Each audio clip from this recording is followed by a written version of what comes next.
Kaya kahit malayo, malungkot ka sa mga anak mo, pinilit mong nandito ka, kasi gusto natin maging maayos ang buhay natin sa Pilipinas. Tama. Okay? So dahil po yun ang purpose natin, ito piece of advice. Katulad po ng ginawa ko kay Ma'am Jory Peso. Kilala niyo si Ma'am Jory Peso? Yes! Ang tagal niya po rito, sobra. Pero dahil po sa company natin, naparitan ka na po siya. Ngayon may bahay po, dalawa po ang bahay noon. Meron po siyang sasakyan, ito matindi po. Ito na lang po ang ginagawa ko ngayon na business. Wala na po siyang ibang ginagawa. Anong punto? Tinuruan ko po siyang mag-save. Ito sa mga nanay na nandito, alam ko po, mahal natin yung mga anak natin at yung pamilya natin. Tama. Pero ito, tandaan niyo po, pag uwi mo doon at hindi ka ready, magugulat ka one day, pinagpapasapasahan ka ng mga anak. Anong punto? Nandito ka pa lang po, kahit mahal na mahal natin yung mga anak natin, piece of advice, huwag niyo pong ibigay lahat ang kailangan nila. Pigilan niyo po ang sarili niyo dahil sa hindi mo sila mahal, hindi.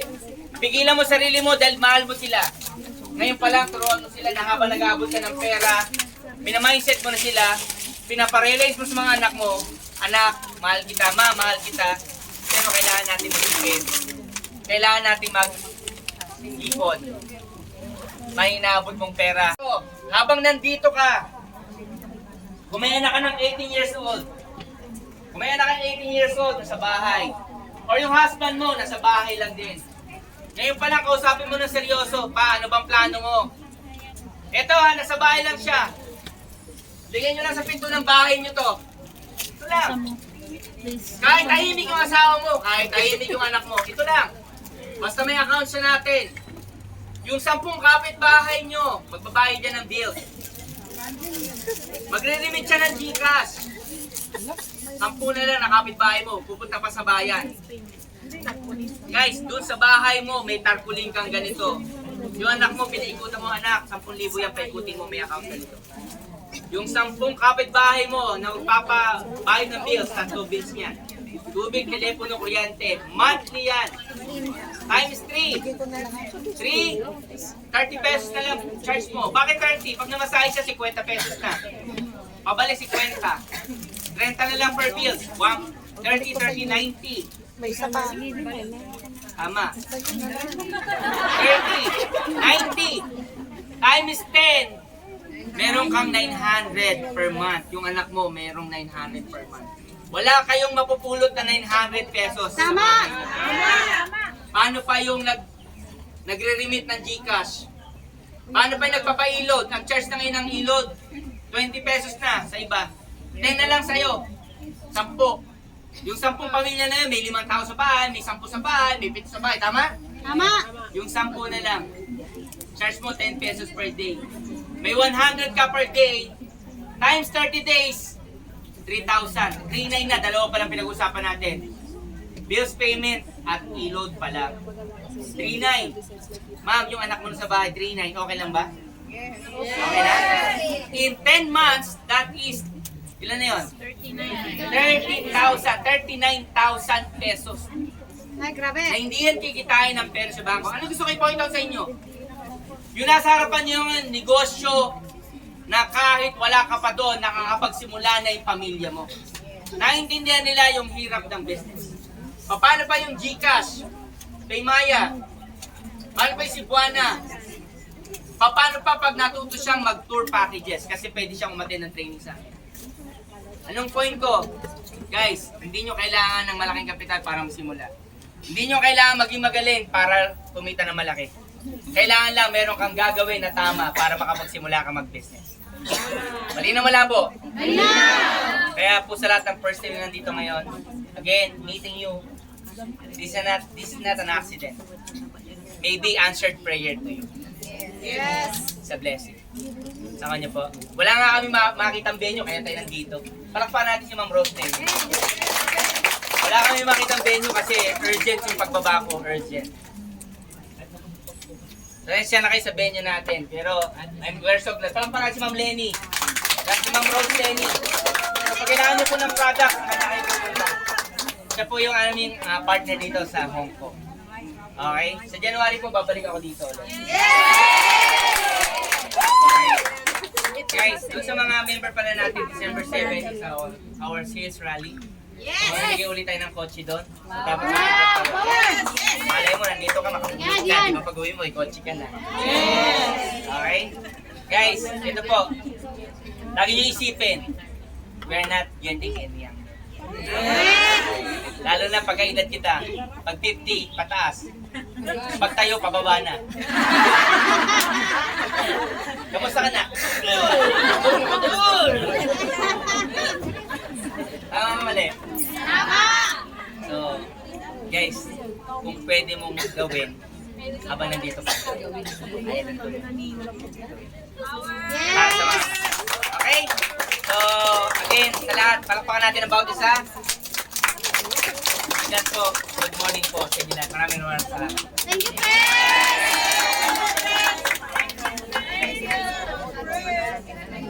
Hello, thank you sir. Okay po kayo, nakalive po. Pwede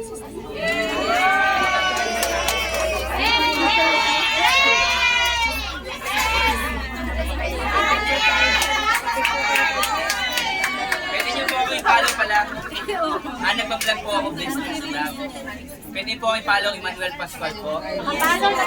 Pwede po kayong magtanong doon anything, kahit business po, or any business na gusto mo, nagre-recommend po ako doon. Paano kayo mag-start ng tama. Lahat pwede nyong i-chat. Huwag lang po I miss you at I love you.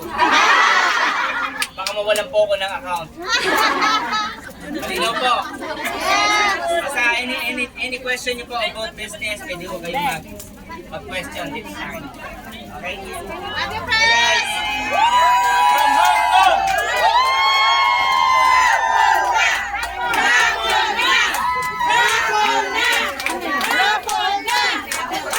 Okay, hapon na daw.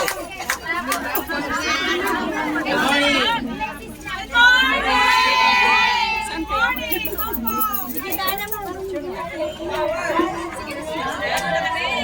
Kailan para para si Mang Rose Denny!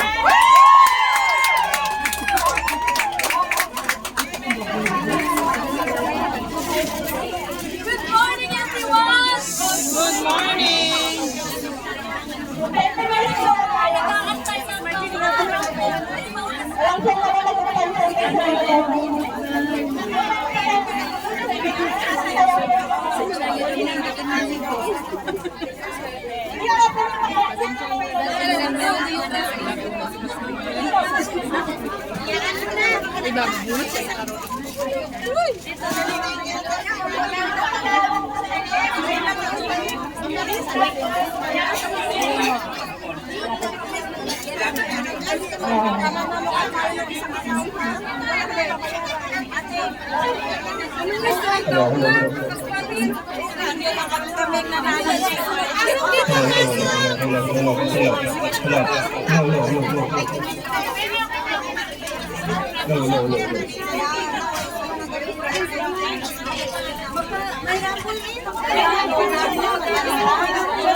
At Timena yung bus kaya pauwi. Pabalik. Ito madaan ba dito? Ha? Maglakad tayo. Ang dami natin po. Nasa ko. Hindi ako talaga.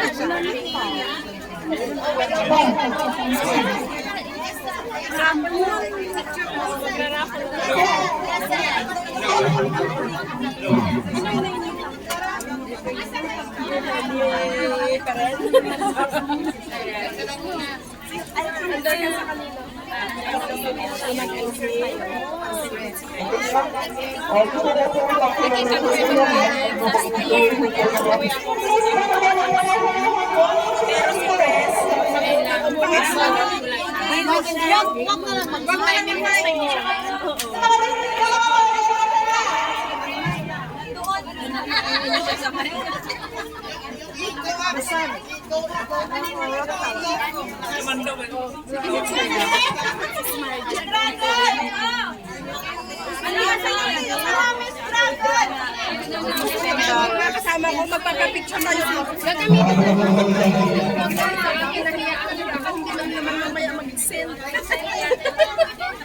Sali ka na doon, ate. Mamaya. Yes! Uwi na tayo, Pilipinas.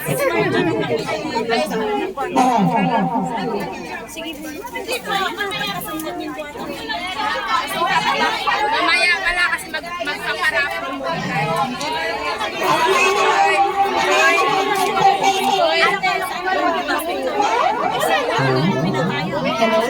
Ano may chinik mo na kami ni Ismael?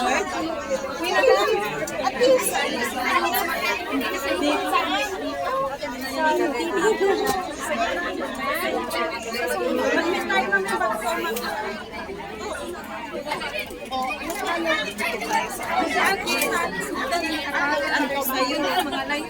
Ako under sa'yo. Gabi na, oh. Isa na nung bisita na siya.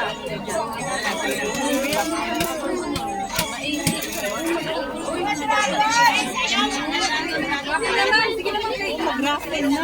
Tama.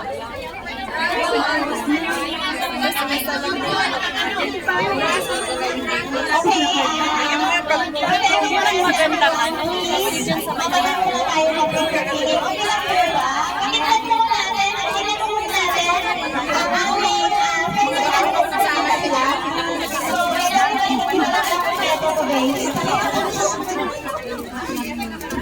Ay, may information.